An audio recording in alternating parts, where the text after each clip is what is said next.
ఏపీలో ఆగస్ట్ 25వ తేదీ నుంచి కొత్త రేషన్ కార్డులు అయితే ఇస్తారు. ఇవి క్యూఆర్ కోడ్‌తో ఉంటాయి. సో, మనకి 25వ తేదీ నుంచి కొన్ని జిల్లాల్లో మాత్రమే ఇస్తారు. అవేంటంటే తిరుపతి, ఈస్టు, వెస్టు, కృష్ణా డిస్ట్రిక్కు, ఎన్టీఆర్ డిస్ట్రిక్కు, నెల్లూరు. వీటిలో మాత్రం 25వ తేదీ నుంచి ఇంటింటికి వచ్చి మీకు రేషన్ కార్డులు అనేది ఇవ్వడం జరుగుతుంది. సో, మీరైతే మీ రేషన్ కార్డు అనేది ఏ దాంట్లో ఏ దుకాణం దగ్గర ఉంటుందో మీరు అక్కడ మాత్రం వెళ్ళి, అంటే ఆ ఏరియాలోనే వెళ్ళి మాత్రం తీసుకోవాలి. మీరు చిత్తూరు నుంచి తిరుపతిలో ఉన్నారు, తిరుపతిలో రేషన్ కార్డు రేషన్ తీసుకుంటారు. సో, మీకు అక్కడైతే ఇవ్వరు. సో, మీరైతే మీ పేరు, అంటే మీ పేరు ఏ చౌక దుకాణం దగ్గర వస్తుందో అక్కడ మాత్రం వెళ్ళి రేషన్ కార్డులు అనేది పంపిణీ చేయడం జరుగుతుంది. అలాగే నెక్స్ట్ ఫేజ్ అనేది 30th నుంచి జరుగుతుంది.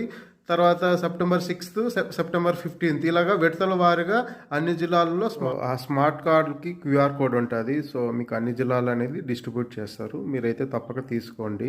సో, కొత్తగా ఎవరైతే అప్లై చేసుకున్నారో మీకైతే అప్రూవ్ అయ్యింటే మాత్రం మీకు కూడా అనేది స్మార్ట్ కార్డ్స్ అనేది ఇస్తారండి. సో